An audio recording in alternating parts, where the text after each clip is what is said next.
Muy buenas tardes, saludos, tengan todas y todos estudiantes del curso Algoritmos y Estructura de Datos, Grupo 21. Es un placer para mí estar con ustedes, iniciar este ciclo del 2021, del primer ciclo del 2021. Mi nombre es Gilbert Chávez y pues yo soy el profesor del curso y espero que sea un curso de mucho provecho para todas y para todos.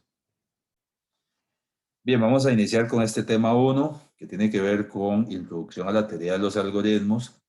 Y bueno, acá está el contenido, conceptos de algoritmo, tiempo y orden de ejecución y algoritmos recursivos. Y aquí es donde yo les pregunto, ¿qué entienden ustedes por algoritmo? ¿Qué es un algoritmo? De pronto me podrían decir, bueno, un algoritmo es un conjunto de pasos para resolver un problema. Alguien más me podría decir, sí, pero ese conjunto de pasos tendría que ser un conjunto finito de pasos para resolver un problema. Alguien me podría decir, bueno, ese conjunto finito de pasos debería llevar cierto orden. Ajá. Y entonces todos esos conceptos que tengamos sobre un algoritmo son completamente válidos. Vean que aquí tenemos un diagrama de flujo donde quizás nos pueda quedar más claro que es un algoritmo para entender este concepto. Uno podría decir, a ver, una receta de cocina sería un algoritmo, la lista de compras, hacer un retiro de dinero de un cajero automático, cambiar una llanta. Vean que en este ejemplo, este diagrama de flujo, tenemos un problema que es que una lámpara no funciona. Y entonces, por aquí viene un condicional y entonces lo primero que se debería preguntar es, para saber por qué no funciona, tenemos que llegar a determinar por qué es que esa lámpara no funciona. Lo primero que uno podría decir es, bueno, está enchufada. Si no está enchufada, lo primero que habría que hacer es enchufarla. Y si está enchufada, entonces pasaría ahora sí a otra pregunta que es, ¿tiene el foco quemado? Si lo tiene quemado, habría que reemplazarlo. Y si no, pues comprar una nueva lámpara. Vean que es un ejemplo muy escueto, pero completamente válido. Ahora, uno podría decir, una receta de cocina es un algoritmo. ¿Qué características debería tener un algoritmo? Les pregunto yo. La lista de compras, por ejemplo. Yo voy al supermercado y llevo una lista de compras. ¿Será eso un algoritmo? ¿Sí? Hacer un retiro de dinero de un cajero automático o cambiar una llanta. Bueno, quizás la definición ya nos deje o nos allane un poquito el camino para entender más al respecto. Y uno diría que un algoritmo es un conjunto prescrito, ordenado y finito de instrucciones o pasos sucesivos que sirven para resolver un problema. Es un procedimiento paso a paso para resolver un problema en una cantidad finita de tiempo, o es una secuencia de pasos ordenada, finita y general para alcanzar un objetivo previamente establecido. Cualquiera de esas tres o se complementan o son completamente válidas como definición de qué es un algoritmo, ¿sí? Y entonces uno podría decir, sí, es que el algoritmo debería cumplir con ciertas características. Tiene que ser preciso, ¿sí? Tiene que ser definido, preciso, indica el orden en que se realiza cada paso, por eso es preciso, definido, se debe obtener el mismo resultado siempre, el algoritmo siempre me debe llevar al mismo resultado. Finito, pues que tiene un número finito de pasos y importante que ese algoritmo debe tener tres partes, debe tener una entrada, un proceso y una salida. Ajá. Y entonces aquí nos vamos nuevamente a los ejemplos. La receta de cocina. En el caso de la receta de cocina, la entrada serían los ingredientes y los utensilios utilizados. ¿Sí? ¿Cuál es el proceso? El proceso es la elaboración de esa receta de cocina. ¿Y cuál es la salida? Bueno, la salida sería la terminación del plato, que es lo que persigue la receta. Ok, en el caso de cambiar una llanta, ¿cuál sería la entrada? La entrada sería la llanta de repuesto, el gato hidráulico y pues la llave de cruz para poder quitar la llanta que está desinflada. ¿Cuál es el proceso? Sería el reemplazo de la llanta desinflada, la llanta ponchada. ¿Y cuál sería la salida? Pues la salida sería ya la llanta cambiada. ¿Okay? Entonces también cumple esos 3 pasos. Y en el caso de un número primo, ¿sí? ¿Cuál sería la entrada? ¿Cuál sería el proceso? ¿Cuál sería la salida? ¿Sí? Todos sabemos que un número primo es aquel que solo puede ser divisible entre sí mismo y la unidad, si no, no es primo, como el 2, 3, 5, 7, 11, 13, 17 y así. Y entonces ahí, ese es un buen caso de estudio para que ustedes puedan determinar, en el caso del cálculo de un número primo, cuál sería la entrada, cuál sería el proceso, cuál sería la salida, ¿sí?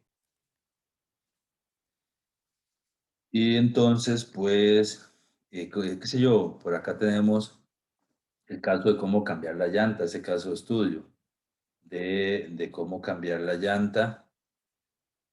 Y entonces dice que coloque ahí el gato en la posición apropiada, ejerza la fuerza sobre la palanca del gato hidráulico para que suba el vehículo, con la llave de cruz quite las tuercas, una vez retiradas las tuercas, saque la llanta del eje, coloque. Entonces ven la secuencia finita de pasos que me pueden a mí permitir o me pueden llevar a la solución de un problema específico. Y aquí es donde yo les dejo a ustedes estos casos para que los piensen también. Yo les podría decir que un algoritmo para cada uno de estos casos e indique los pasos a seguir. Cambiar el vidrio a una ventana, cambiar el pañal a un bebé, lavar ropa, por supuesto, utilizando una lavadora. Sí, son casos que podríamos dejar ahí como casos de estudio. Ahora, la siguiente cuestión o el siguiente cuestionamiento que uno podría hacer es, o que alguien se podría preguntar es, ¿cuál es la diferencia de los algoritmos con respecto a los programas? Entendiendo que el algoritmo es esa secuencia de pasos ordenada, finita y general que sirve para alcanzar un objetivo previamente establecido y que el programa es la implementación de un algoritmo. Entonces aquí ya empezamos a ver ciertos aspectos importantes para poder entender la diferencia. Por lo que está escrito en un lenguaje de programación y constituye un conjunto de instrucciones. Ese es el programa, la implementación de un algoritmo, escrito en cualquier lenguaje de programación y pues por supuesto eso conlleva a un conjunto de instrucciones. En el caso de los medios de expresión de un algoritmo puede ser el lenguaje natural. No necesariamente cuando yo hablo de algoritmo, no necesariamente tengo que codificar. A veces uno confunde algoritmo con programa, confunde los conceptos de que uno dice, bueno, necesito crear un algoritmo y ya mentalmente ya tenés que estar codificando. Cuando no es así, inicialmente yo puedo utilizar cualquier medio, una pizarra blanca y entonces digo, bueno, mira, tengo que hacer un algoritmo, ¿qué es lo que tiene que hacer? Es esto, esto y esto, ¿sí? Y listo. Y a partir de ahí lo puedo hacer en lenguaje natural, lo puedo hacer en pseudocódigo, lo puedo hacer utilizando diagramas de flujo, lo puedo hacer utilizando, qué sé yo, lenguajes de programación. Lo más importante es que cumpla con estas 3 partes, que tenga una entrada, que tenga un proceso y pues que tenga una salida. Y después de eso ya me lleva a cuáles son los niveles de descripción, que puede ser alto, puede ser formal o puede ser a través de una implementación. En el caso de un nivel alto, pues se establece el problema, se selecciona el modelo matemático y se explica el algoritmo. Si fuera así, formal, usando pseudocódigo para describir la secuencia de pasos. Y la implementación, pues ya ahora sí es expresado propiamente en un lenguaje de programación. Entonces, al final, ya pues teniendo las dos definiciones y los dos panoramas, uno podría decir, en el caso del algoritmo versus programa, de que el algoritmo es más abstracto, de que puede estar en pseudocódigo, incluso en papel, y que el programador puede utilizar cierta prosa, ¿sí? Y en sí ya después el programa es propiamente la implementación del algoritmo, en cualquier lenguaje que se establezca. Entonces, esa es prácticamente la diferencia que existe entre los algoritmos con respecto a los programas que se desarrollen, ¿sí? Entonces, en resumen, podemos decir que un algoritmo es un conjunto finito de instrucciones que sirve para resolver ciertos problemas. ¿Lo ¿Qué clase de problemas se puede ser resuelto? La mayoría de los problemas, sin embargo, hay problemas de la vida real que no se pueden resolver a través de un algoritmo. No todo en la vida real se puede resolver a través de un algoritmo, ¿verdad? Quisiéramos resolverlo todo a través de un algoritmo. Por supuesto que los problemas matemáticos sí, pero hay muchos problemas que no se pueden resolver a través de los algoritmos. ¿Como cuáles? ¿Qué sé yo, verdad? Por ejemplo, problemas eh, de la hambruna en el mundo es algo que no podríamos resolver a través de un algoritmo. A veces las luchas de poder que existen entre los gobiernos, eso difícilmente lo podríamos resolver. Y así el COVID, esta pandemia que nos está afectando, no, los científicos están trabajando ahí a prueba y error, prueba y error, prueba y error. Quizás ahí sí utilicen ellos algunos algoritmos, pero es más un tema científico que otra cosa, no es tan sencillo. Ahora, bueno, esos son los algoritmos, pero lo que también nos afecta son las estructuras de datos, ¿sí? Motivo de este curso, algoritmos con estructuras de datos. ¿Qué son las estructuras de datos? Ya vimos que los algoritmos es esa secuencia finita de instrucciones que me llevan a resolver un problema. Después, a través del programa, yo escojo qué lenguaje de programación pues entonces hago realidad el algoritmo. Pero entonces, junto a los algoritmos tenemos las estructuras de datos. ¿Qué son las estructuras de datos? Pues las estructuras de datos es la forma sistemática de organizar y acceder a los datos. Y se puede decir que es un método utilizado para almacenar la información. ¿Qué ejemplos podemos tener de estructuras de datos? Arreglos que ustedes conocen, estáticos. Probablemente ustedes en los cursos previos a este ya han trabajado muchas veces con arreglos, con listas estáticas, no sé, colas, que ya esos son tipos de datos abstractos, pero sí con arreglos, vectores, quizás estáticos, ustedes los hayan utilizado mucho, pues quiero decirles que esos son estructuras de datos, que nos ofrece un método para almacenar la información y es la forma sistemática de organizar y acceder a los datos. Cuando yo ingreso a un sistema, normalmente uno utiliza las bases de datos, ¿sí? Como medio para poder almacenar los datos. ¿Sí? Se podría decir que esas son las estructuras de datos. Pero, ¿y cuáles bases de datos? ¿Qué se llama? MySQL, que es un poco ahí open source, puede ser de Microsoft, el SQL Server o SQL Server, y Oracle, que son como de los más conocidos. Pero en nuestro caso, para este curso, como no es un curso de bases de datos, vamos a tener que utilizar las estructuras de datos que vayamos viendo, listas, arreglos, vectores, etcétera, y vamos para lograr la persistencia de la información. Aquí es donde yo les pregunto qué es persistencia. Es un concepto que deberían manejar. Para poder lograr esa persistencia, vamos a tener que utilizar archivos en lugar de las bases de datos. Yo entiendo que también ustedes en cursos previos seguramente ya han trabajado con archivos, ¿sí? Y si no, pues podemos en algún ejemplo, hacer algún ejemplo rápido ahí de utilización de archivos. Yo creo que ustedes ya, sí han utilizado mucho los archivos en cursos previos a este, ¿sí? Bien. Y entonces ya tenemos los algoritmos, tenemos las estructuras de datos como esta forma sistemática de acceder a los datos. Podemos decir que las bases de datos es un tipo de estructura de datos, ¿sí? O los archivos para poder lograr la persistencia, pero también aunado a los algoritmos y que afecta muy seriamente a los algoritmos es el tiempo y orden de ejecución. Cuando uno crea un algoritmo, tiene que tener cuidado porque obviamente depende del volumen de información que se vaya a manejar. Puede ser que sea un algoritmo muy eficiente o puede ser que sea un algoritmo poco eficiente, casi casi llegando a fuerza bruta, ¿sí?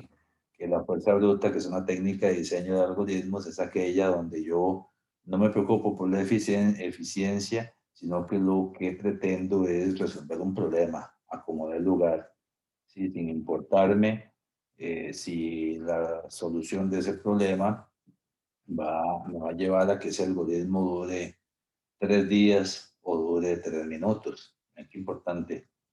Y entonces aquí viene lo que es las pruebas que podamos hacer en el tiempo de ejecución, lo que se llama el runtime, tiempo de ejecución, que precisamente es ese intervalo de tiempo en el que un programa de computadora se ejecuta. Es ese intervalo. Cuando un programa se ejecuta, yo puedo tener, qué sé yo, si yo hago un algoritmo para calcular los números primos y entonces hago un testing con 100 números, lo meto en un bucle for que vaya de 0 a 100, qué sé yo, cada vez que avanza, lo meto en una variable i, pudiera decirme si ese número es primo o no. El tiempo de ejecución es precisamente lo que tarde en hacer ese cálculo cada vez que llame al método que me dice de si un número es primo o no, ¿verdad? El tiempo de compilación, en cambio, que es el compile time, es ese intervalo de tiempo en el que el compilador compila el código escrito en un lenguaje de programación a una forma, perdón, de código ejecutable por una máquina. Precisamente eso es cuando estamos codificando en el IDE entorno de desarrollo que escojamos. Y de hecho, si antes de compilar, muchos de estos entornos de desarrollo ya me marca una línea si tengo algún error de sintaxis o lo que sea. Y después yo compilo y puede ser que aparezcan otros tipos de errores. Entonces son diferentes los tiempos de compilación al tiempo de ejecución. El tiempo de ejecución es cuando ya levanta el programa y comienza a hacer lo que tiene que hacer. Son prácticamente términos opuestos que se utilizan para indicar si una acción o hecho sucede en uno u otro tiempo. Ok, si tienen alguna duda, pues me lo van indicando. Y precisamente en ese análisis de los algoritmos y los tiempos de ejecución, nos encontramos con 3 posibilidades durante ese tiempo de ejecución o ese running time, que sería el análisis del mejor caso versus el análisis del peor caso. Y hay un promedio, un intermedio que sería el caso promedio, que sería como lo más indicado. Normalmente uno busca como el peor de los casos, ¿sí?, en los tiempos de ejecución. Y obviamente también eso depende, cuando uno necesita analizar un algoritmo, pues tiene que, o va a analizar diferentes algoritmos. Esos algoritmos tienen que ser analizados en las mismas condiciones. ¿Qué quiere decir esto? Tiene que ver hasta el medio en el que voy a hacer las pruebas, sería en el mismo computador. Si tengo un computador que es más robusto que otro y voy a hacer análisis de 2 algoritmos diferentes, pues los resultados no van a ser muy fidedignos, porque no tenemos los mismos elementos de entrada para hacer el análisis. Son parte de las condiciones que tenemos que tomar en cuenta a la hora de poder medir el tiempo de ejecución de un algoritmo con respecto a otro. Java nos ofrece también ahí algunos métodos de la clase System. El Current Time Millis es un método donde yo puedo marcar lo que se llama un snapshot de tiempo, puedo hacer una marca inicial, puedo correr el algoritmo al que quiero medirle el tiempo de ejecución. De hecho, déjenme para hacer aquí algunas anotaciones que este entorno me lo permite, para poderles explicar. Vean que este también es el caso este va a ser el caso del primer laboratorio del próximo miércoles, que tiene que ver con el tiempo de ejecución de los algoritmos. Entonces, ¿yo qué hago acá? Vean que primero establezco en una variable, voy a indicar el tiempo inicial, después acá llamo al algoritmo que quiero analizar, y después hago otra captura ya del tiempo final en otra variable, que sería esta de acá. Y después, ¿qué es lo que hago? ¿Cómo determino yo cuál fue el tiempo que transcurrió? Pues al tiempo final le resto el tiempo inicial y eso me da el tiempo estimado de ejecución del algoritmo. Lo más importante acá son los algoritmos que vayamos a analizar, ¿sí? Porque lo demás viene siendo lo mismo, ¿sí? Entonces también eso es importante de tener en cuenta. Si tienen alguna duda, por favor me lo indican. Bien. Bueno, acá tenemos un ejemplo de el uso repetitivo de la concatenación con strings aquí, para computar un string de n copias del carácter C con dos códigos diferentes. Vean que, bueno, acá define un método y se mete en un for. Vamos a ir analizando qué es lo que hace. Se mete acá en un for y en esta variable de tipo string answer lo que hace es que va agregando el carácter que se indique acá, ¿ok? Que se indique como parte de este método. Y la diferencia, esto lo hace de esta forma y después aquí utiliza una clase string builder. También hace lo mismo, copia n caracteres, hace n copias del carácter C, pero utilizando string builder acá. Y entonces acá hace una instancia de la clase, hay un string builder que ya lo tiene dentro de las librerías de Java. Y dentro del string builder tiene un método que se llama append y al final retorna el string builder.toString. Entonces, lo que podemos analizar acá es qué tan eficiente es un algoritmo con respecto a otro. Y igual también con el current time millis en cada fragmento de código lo hemos utilizado para medir la eficiencia de cada algoritmo. Y vea que con la entrada de n de 50.000, el algoritmo 1 tuvo un runtime, un tiempo de ejecución de 2.884 milisegundos, el algoritmo 2 de 1. Es la diferencia. Con una entrada de 100.000 registros, el algoritmo 1 duró 7.437 milisegundos, el algoritmo 2, 1. Entonces vean que esto nos lleva, vean las cifras alarmantes, con 12.800.000 registros de entrada, el algoritmo 1 duró 265.696.421 milisegundos y el algoritmo duró 135 milisegundos. Hay una diferencia abismal. Los dos códigos hacen exactamente lo mismo, pero pareciera que este primer código que está acá es más fuerza bruta que otra cosa, ¿sí? Entonces vean que pues lo que me dice es que este código es poco eficiente. Acá yo inteligentemente me he dado cuenta que Java tiene unas librerías, el Stream Builder, que precisamente tiene un método que me puede resolver el problema que yo he planteado y lo utilizo, muy válido también, ¿sí?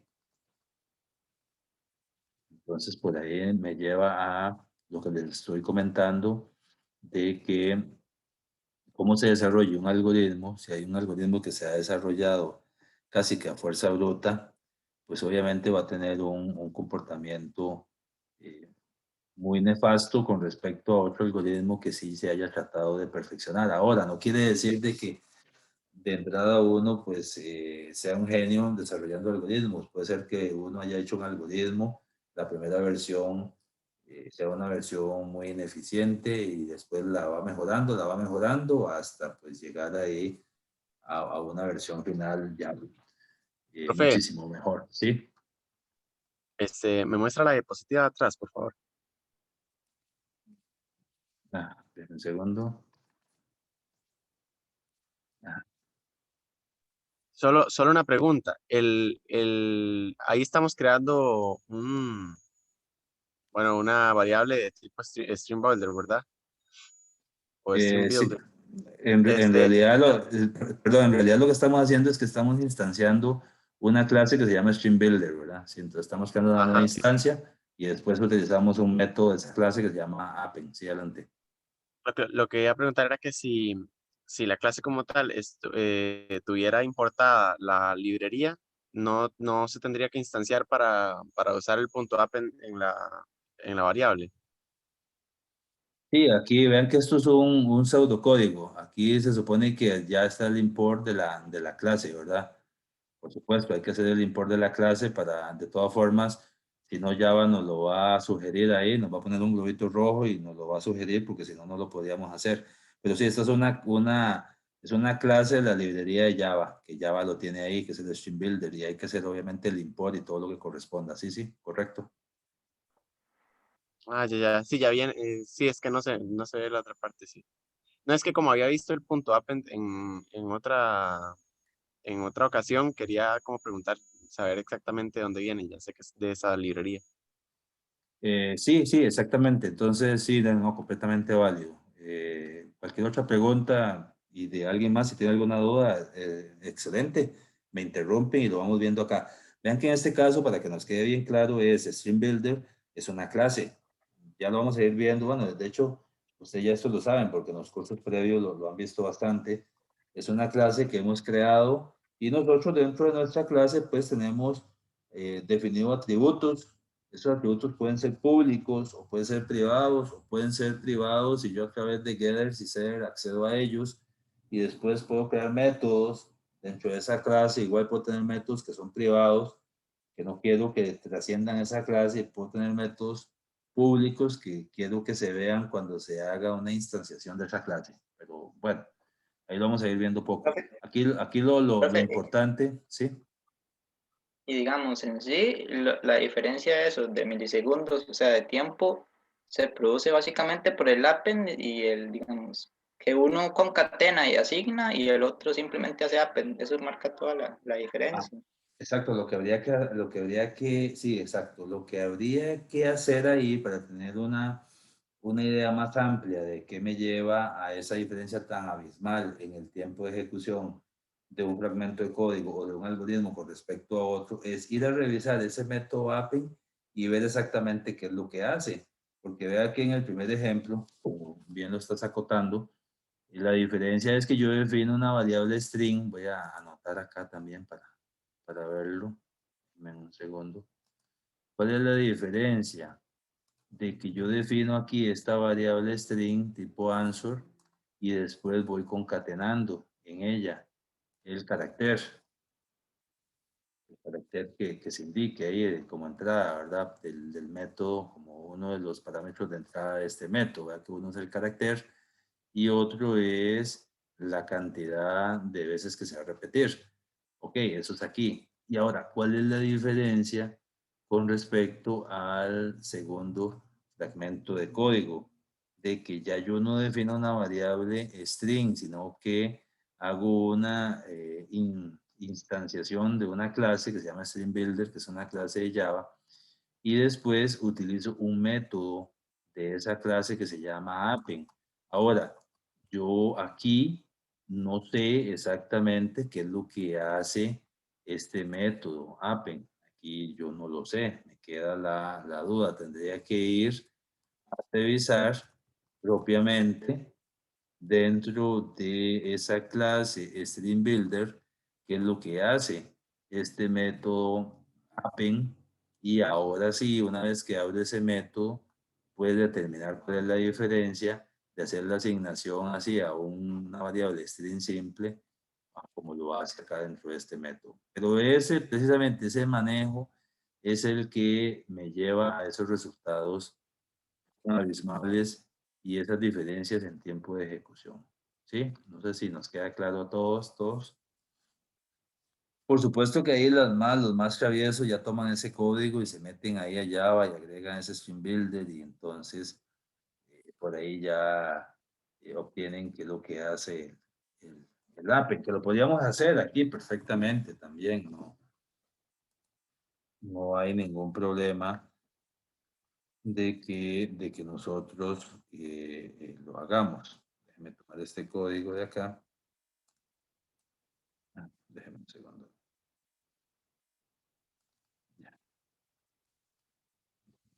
salirme de acá, tomar este código. Déjeme nada más para abrir el IDE aquí, voy a dejar de compartir un segundo. Ya lo voy a poner otra vez.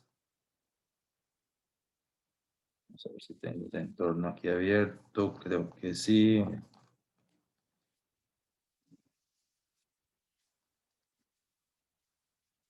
Bien, vamos a compartir acá nuevamente.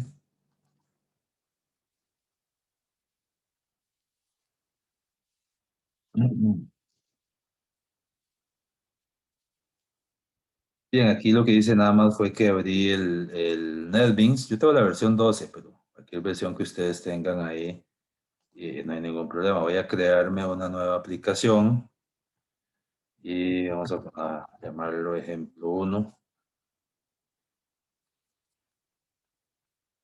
Y vamos a copiarlo, ejemplo, redireccionarlo acá nada más un segundo.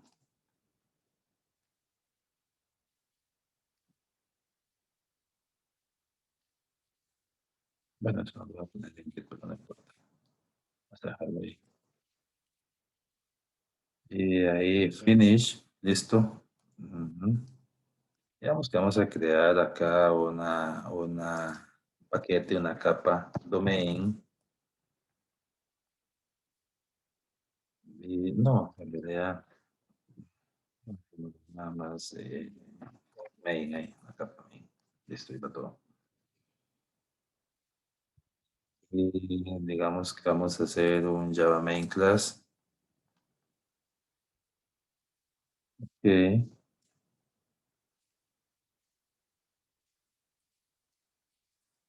principal o main.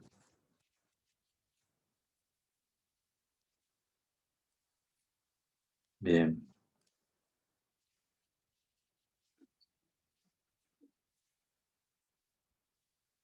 Y supongamos que aquí vamos a copiar ese código. No, vamos a hacerlo diferente. De hecho, vamos a hacerlo diferente. Vamos a crear acá un domain, ahora sí.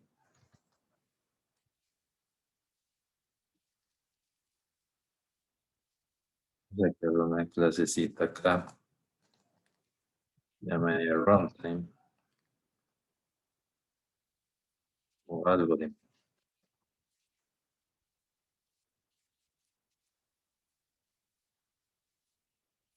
Ok. Y ahora sí, aquí hagamos.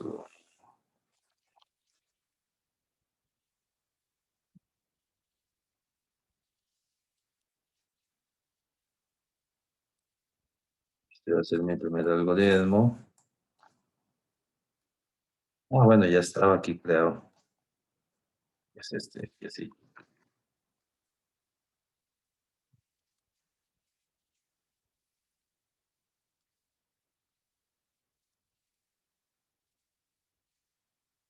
Ahí está creado. Listo. Y entonces vamos a meter el otro acá también, para ver los dos sabores.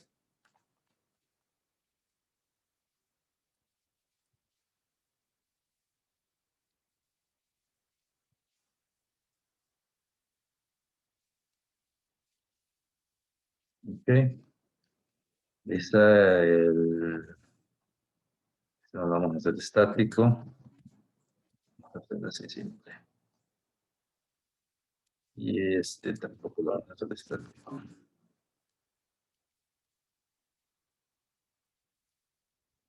Podemos hacer así siempre, lo podemos hacer estático, como quiera. Yo creo que me compliqué la existencia. Si lo hacemos estático, lo dejamos aquí a nivel de main. Lo dejamos aquí estático. Más fácil.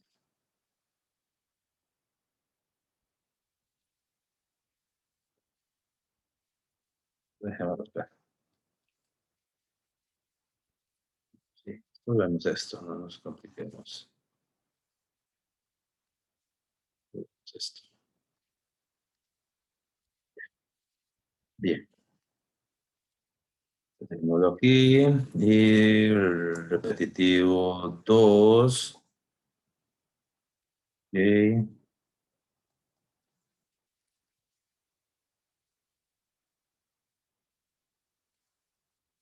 Listos. Y llamamos a los dos me retorna un string. Entonces,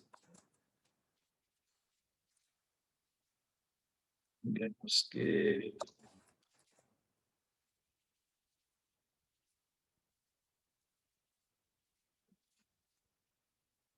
bueno, con cualquier carácter. ¿Verdad? Y que lo haga 1000 veces. 100.000 veces. Listo, un carácter.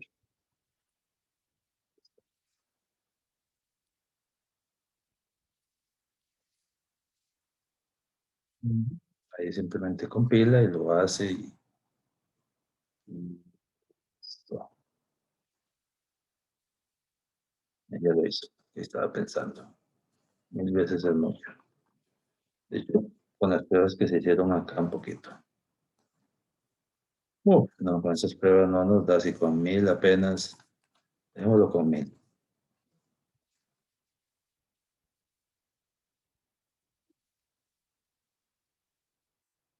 ¿Sí?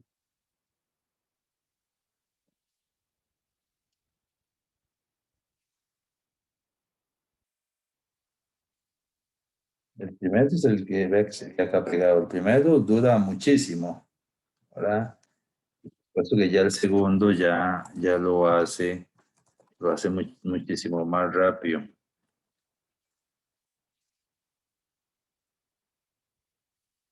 ¿Sí?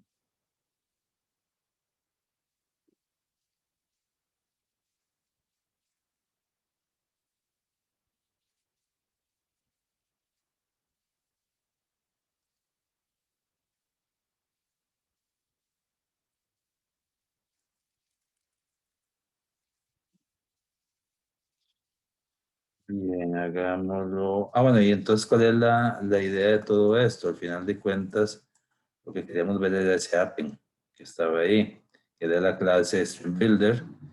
Y vea que también él lo que está haciendo aquí es que es una clase, está heredando al poner super, quiere decir que está llamando de la clase de la cual hereda. Él está haciendo un extend aquí al inicio, seguramente. Vea, ves, hace un extend de la abstract stream builder y por eso es que llama aquí a super, que lo que llama super es el constructor de la clase de la cual hereda. Entonces, al hacer el super.app, lo que está haciendo es que está llamando a la clase de la cual hereda, que es el abstract stream builder, y a su vez esta clase es la que ya hace lo que tiene que hacer. Y entonces igual recibe un char y utiliza acá un método que se llama ensure capacity internal, que es un método void que recibe un entero que es la capacidad mínima y utiliza aquí, vean que nos dice eso, que nos dice todo esto. Todo esto nos dice que no necesariamente la menos líneas de código me van a dar un mejor resultado, porque ahora que si nos ponemos a ver esto, uno diría, pero todo eso es complicadísimo y que está haciendo, almacenando acá un valor a nivel de byte y todo, pero no, en funcionamiento es mejor. Vean que si nosotros lo hacemos acá, qué sé yo, bueno, ya aquí estoy yendo un poquito más allá, porque vean que ya yo tendría que llamar aquí a system.current time millis, asignárselo a una variable que inicio, le asigno ese tiempo inicial, llamo al método. En este caso voy a llamar al método sin que me imprima nada.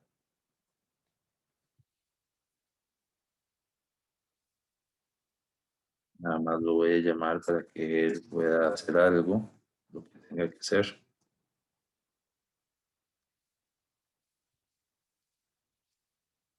Me estoy adelantando un poquito al laboratorio, pero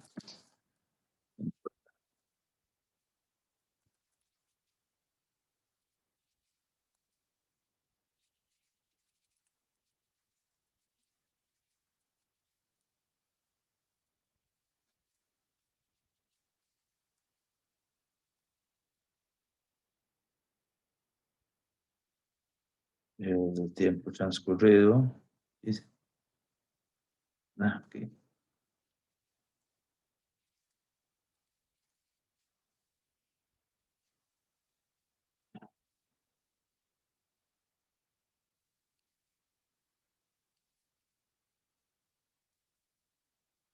$22 milisegundos.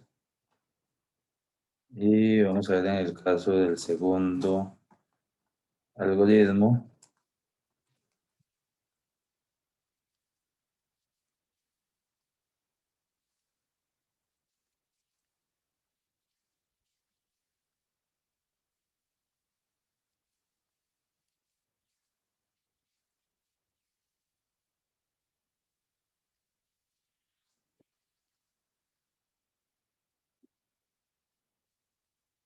Y bueno, dice que el primer algoritmo duró 30. Bueno, perdón, acá el asunto es que nada más llame a que lo muestre.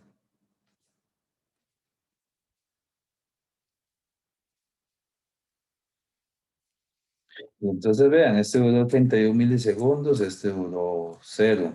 Y así si uno incrementa la muestra, es que sé yo, si uno le pone acá que ya no quiero que sean,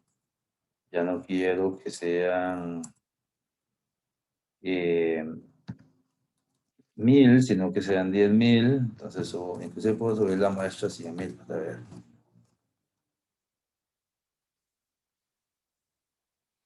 A ver cuánto dura. Vea que el primero duró 1036 milisegundos y el segundo duró 10 milisegundos. Entonces quiere decir que los resultados que estábamos viendo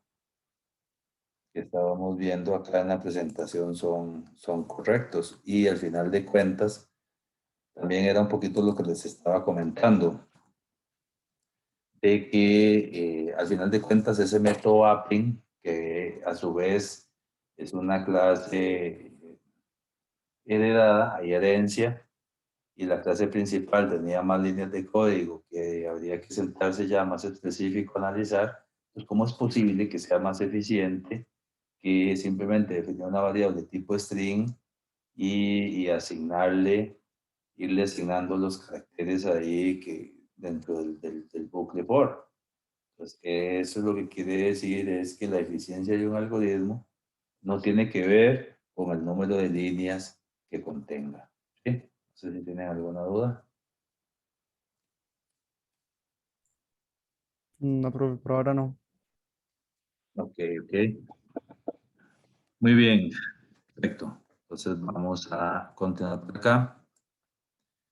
Y bueno, vean que entonces eso con la gráfica nos damos cuenta pues que el algoritmo 2 es muchísimo más eficiente, porque vean que entre más arriba es el peor tiempo de ejecución, es más ineficiente.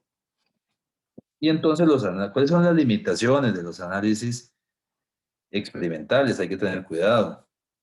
Primero, con respecto a las comparaciones, si se ocupa comparar dos o más algoritmos, pues tenemos que tener el mismo ambiente de hardware y software para que las muestras y los resultados sean fidedignos.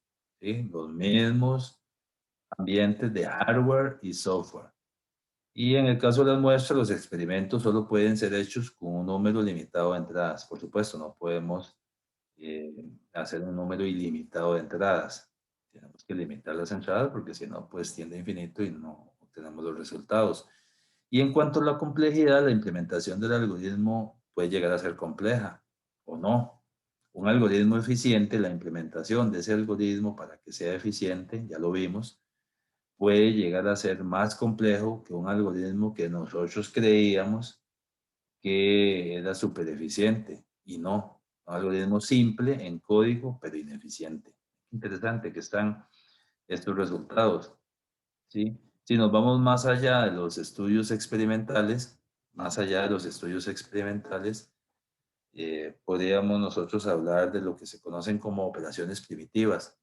Operaciones primitivas son como esos cálculos básicos o esas computaciones básicas que se hacen para un algoritmo. ¿Qué rápido se nos fue la clase? Bueno, cuando se mete uno a codificar un poquitito, sí, sí se le va más el rato, pero lo que más me interesa es que vaya quedando más claro todo esto, ¿verdad? Vean que se define un conjunto de operaciones primitivas ya en estos últimos 8 minutitos para tampoco, pues, saturarlos mucho en el día 1. Vean que ya aquí ya arrancamos y ya el laboratorio el miércoles viene con respecto a esto, con respecto a calcular los tiempos de ejecución de un algoritmo con respecto a otro. En cuanto a las operaciones primitivas, pues se define un conjunto de operaciones primitivas, qué sé yo, asignar un valor a una variable. Eso puede ser una operación primitiva. El solo hecho de hacer una asignación, asignar un valor a una variable, ya es una operación primitiva. Seguir la referencia a un objeto, ya eso es una operación primitiva. Realizar una operación aritmética, suma, resta, multiplicación, división, eso es otra operación primitiva. Comparar dos números, hacer la comparación, ya es otra operación primitiva. Acceder a un elemento en un arreglo a través de un índice, un arreglo estático, ya es otra operación primitiva. Llamar a un método, retornar un valor, ¿sí?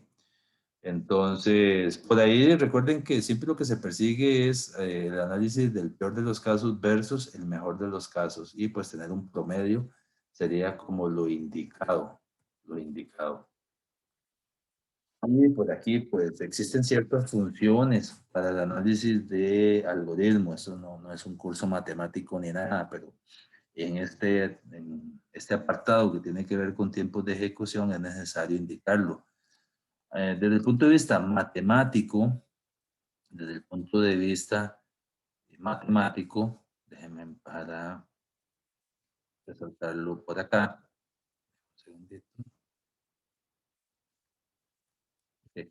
Desde el punto de vista matemático, nosotros podemos hacer estas distinciones o estas diferencias, ¿sí? Qué sé yo, sabemos que es una constante, sabemos que es una función logarítmica, que es el logaritmo de n, sabemos que una función lineal es n, una constante es cualquier valor, 1, 2, cualquier constante. Sabemos que podemos tener n logaritmo de n, tenemos la función cuadrática, cúbica o exponencial. Y pues la tasa de crecimiento lo podemos reflejar un poquito en esta gráfica de acuerdo a las 7 funciones eh, que hemos analizado aquí rápidamente. Y entonces a partir de ahí, de acuerdo también acá podemos ver en la gráfica cómo crece, ¿sí? Va desde 10 a la 0, que es 1, y va a ir creciendo, si llámase una función f de n, y entonces los resultados podemos verlo ahí. El peor de los casos es la función exponencial, terriblemente, crece, pero muy rápido. Y esto pues es un poquito como de cultura general de cuáles son ciertas funciones matemáticas que existen, 7 funciones utilizadas en el análisis de algoritmo, ¿sí? Bien. Y bueno, aquí vamos a entrar un poquito en lo que es el análisis, lo que se llama el análisis asintótico. Este ratitito que nos queda, 5 minutos. Bien, en este análisis tenemos funciones asintóticas, que son funciones matemáticas, que estiman la complejidad de un algoritmo con una tasa de crecimiento independiente del hardware, independiente del compilador. Y entonces a partir de esto podríamos tener 3 funciones diferentes, ¿sí? Podemos tener acá 3 funciones diferentes, 3 funciones asintóticas. Por un lado podemos tener lo que se llama la notación Big O. La notación Big O se conoce como el límite o la cota superior. Esto es el peor de los casos, es la notación Big O, el peor de los casos. Dice que el O de la función a lo más f de n. O sea, como les digo, este es el peor de los casos. Un poco de teoría, ¿verdad? Es esto. Después tenemos la notación Big Theta o Big Theta, como quieran verlo. Esta notación Big Theta es como el promedio, ¿sí? Es el límite exacto. Es el O de la función en el orden de las operaciones de esa función. Esto es como el promedio. Y después el otro es la notación Big Omega, que la notación Big Omega es el límite inferior, es el mejor de los casos, ¿sí? Es el mejor de los casos, es el omega de la función. Este es el titán de la función en el promedio, ¿sí? Y el O es la notación Big O, que es el peor de los casos. Un poco de teoría, ¿verdad? De teoría. Igual, a ver, yo no les voy a decir en un quiz o en un examen, el O de la función a lo más Fn operaciones que es Big O, Big Theta o Big Omega. No, no, la idea es, ya lo vamos a ir viendo, es saber cómo funciona esto con los ejemplos. ¿Sí? Al final de cuentas, también esto es una función que sirve de cota superior. La notación Big o el O de la función, el O de la función, es la cota superior, se refiere a, sirve de cota superior de otra función cuando el argumento tiende a infinito, o sea, es el peor de los casos. La notación Big O, vamos a ver un ejemplo específico. Si dice que la función 8n más 5, en el caso de la notación Big O, es el O de n. Eso sí es importante. Lo que necesitamos nosotros es saber, en el caso de la función, cuál sería el peor de los casos. ¿Sí? Esto es un ejemplo específico. Vamos a analizarlo un poquitito acá ya para irnos. Obviamente después ya continúo acá donde estamos. Si esta es la función, yo no podría decir que si ando buscando o necesito expresarlo en términos de O, de notación Big O, ¿sí? De cota superior asintótica, yo no podría decir que el O de esta función, vean que esto es como si yo tuviera, para que no nos confunda, que f de x, la función, es 8n más 5. Eso podría verse de esa forma, ¿sí?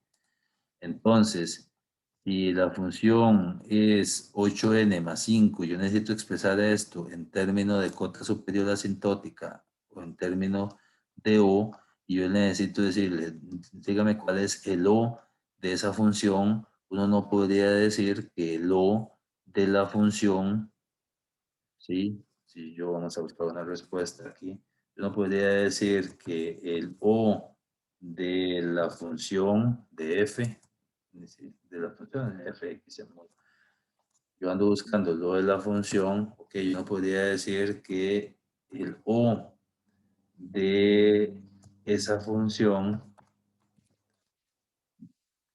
que a su vez sería el O de 8n más 5, que es la función, yo no podría decir que es 5. Esto está incorrecto, porque yo lo que quiero buscar es la cota superior, o sea, quiero buscar el peor de los casos. Entonces, la respuesta correcta aquí de que el O de 8n más 5, la respuesta correcta es n. No se toman en cuenta las constantes, porque n puede ser un número, n puede ser 1, puede ser 0, puede ser 1.000.000, puede ser 1.000.000.000, puede ser 1.000.000.000.000.000. Entonces, el peor de los casos para esta función es n, y las constantes no se toman en cuenta. Yo no pongo 8n, solo pongo n, ¿sí? Esto es un ejemplo específico para esto. Ahora, ¿cómo nos queda más claro esto? Sería aquí, pero ya no voy a entrar acá porque se nos ha consumido el tiempo. No sé si tienen alguna duda sobre lo que hemos visto hasta acá. Vean que ya miércoles hacemos el primer laboratorio. Lo que quisiera que tengan para miércoles es el IDE o entorno de desarrollo de su preferencia. Yo voy a tener NetBeans y su cuenta en GitHub para que puedan clonar ahí el código del laboratorio si me decido hacerlo de esa forma. ¿Sí? No sé si tienen alguna duda adicional.